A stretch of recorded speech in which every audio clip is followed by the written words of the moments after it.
I checked into a hotel room that was never supposed to exist. And at 3:33 a.m., someone inside the walls said my name.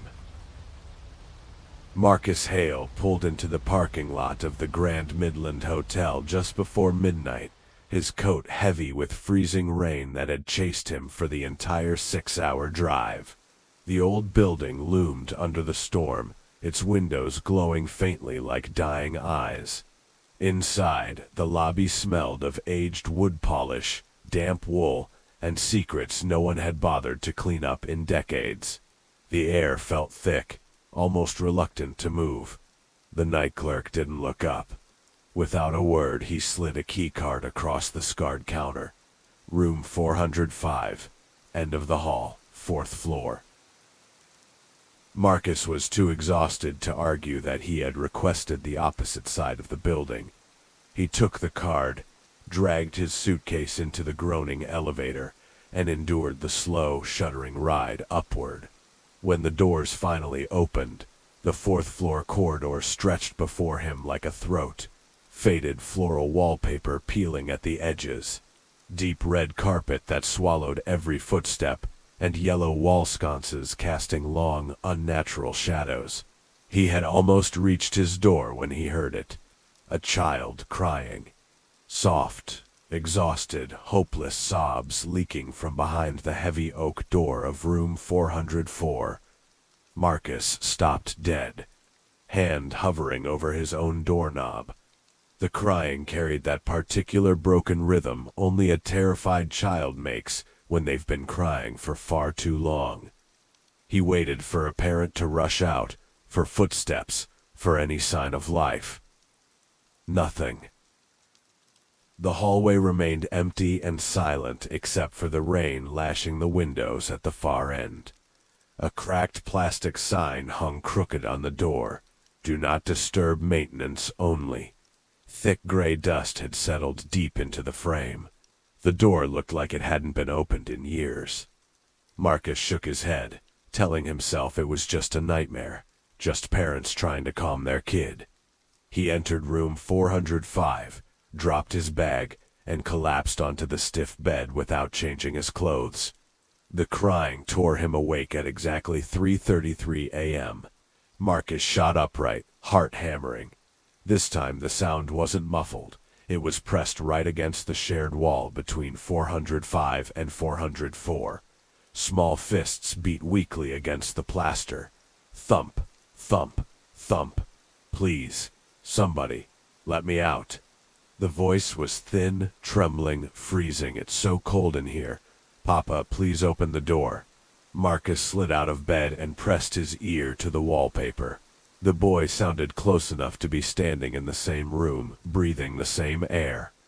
Hey, Marcus called softly, tapping the wall. Kid, you okay over there? Where are your parents? The crying stopped instantly. 10 seconds of suffocating silence. Then a whisper, clear as ice against his ear. Marcus. He jerked back so fast he nearly fell. His name. The child had said his name. No one on this floor knew it. He hadn't spoken above a whisper since checking in. Marcus didn't sleep again that night. He sat against the headboard, eyes wide in the dark, waiting for a voice that never returned. The next morning, Marcus went straight to the front desk. A sharp-eyed woman named Alina was on duty. I need you to check on room 404, he said, voice rough. There's a little boy in there. He was crying all night, banging on the wall, begging to be let out. He sounded terrified. Elena's polite smile froze and died. Sir, that's impossible. Room 404 has been sealed for years. Major structural damage and black mold. No one has stayed there since 2013. Marcus leaned forward. I heard him. He knew my name. She turned the computer screen toward him. The booking history for room 404 was a long stretch of red unavailable blocks. The last entry, December 2013. Alina offered to move him to a luxury suite. Marcus refused. He spent the rest of the rainy day walking the town, but his mind stayed locked on the room next door. The second night, Marcus didn't even try to sleep. He sat on the floor with his back against the connecting wall, lights blazing, phone ready. At 3:33 a.m., the temperature plunged. His breath turned to fog. The bulbs flickered. "You forgot me," the voice whimpered, exhausted and heartbreakingly close. "Why did you leave me here for so long? I've been waiting in the dark." Marcus slammed his fist against the wall. "Who are you? How do you know my name?" A soft, broken sob answered. "You promised you'd come back for me. You promised, Marcus." Hands shaking, Marcus pressed his phone to the wall and recorded for 2 full minutes. When he played it back the next morning, every sob, every thud, every desperate breath was crystal clear. At the very end, the child whispered the one private nickname only his dead mother had ever used. "Marky, please." The phone slipped from his fingers. Marcus spent the entire day digging through old news archives. Around noon, he found it. Tragedy at the Grand Midland. 8-year-old boy vanishes without a trace. December 14th, 2013. The boy's name, Marcus Hale Jr. The accompanying photo hit him like a punch to the chest. Same gap-toothed smile, same cowlick, same faded blue Spider-Man t-shirt. That night at 3:33 a.m., the voice returned, softer and infinitely sadder. "You finally remember, don't you, Marky? You know exactly who I am." By the third night, Marcus was losing time. Scratches began appearing on his side of the wallpaper, tiny, desperate marks, exactly like the ones he used to make as a terrified child. Minutes vanished. He would glance at the clock and suddenly it would be an hour later. During one blackout, he woke up standing in the hallway, fingertips raw and bleeding, clawing frantically at the sealed door of room 404.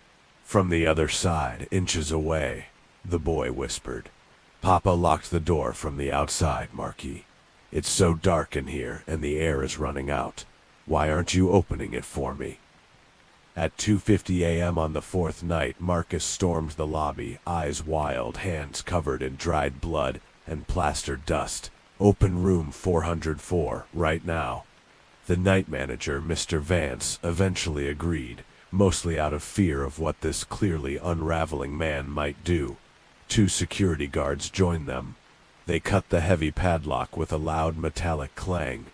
The door creaked open, exhaling a tomb-like breath of freezing, stagnant air. The room was barren, nothing but thick, undisturbed dust and peeling wallpaper. Marcus walked straight to the large, cracked oval mirror bolted to the far wall. His reflection looked hollow, broken. Then, in the mirror, a small boy appeared standing behind him. Marcus spun around. The room was empty. When he looked back, the boy was still there, tears running down his dirty face. He placed a small palm against the glass. Marcus reached out and pressed his own hand over it. The moment their palms met through the mirror, the world shattered.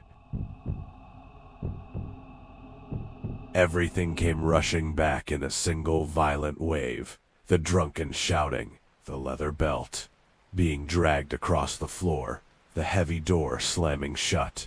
His father's last words. "Stay quiet in the dark, Marky. I'll come back after I calm down."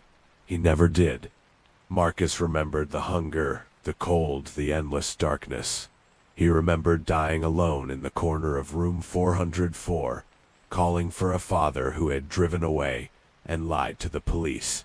The 32-year-old life, the job in finance, the apartment, the girlfriend, it had all been a desperate illusion.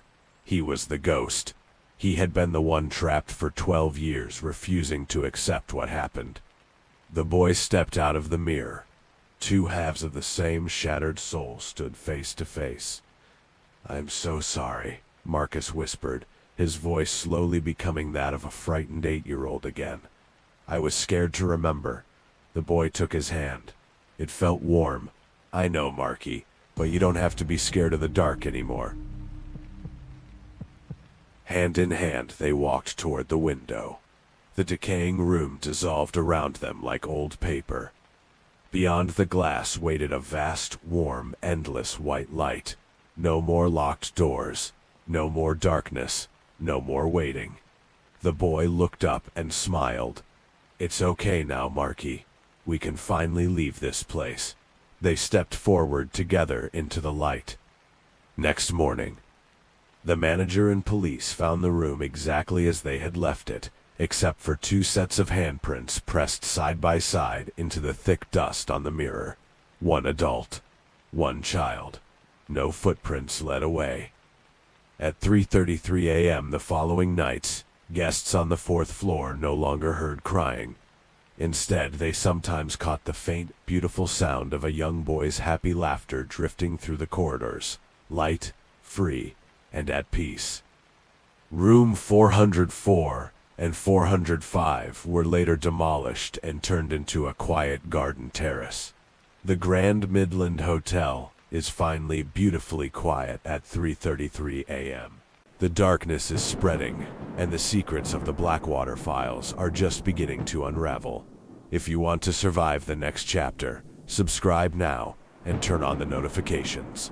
Don't let the truth stay buried in the dark.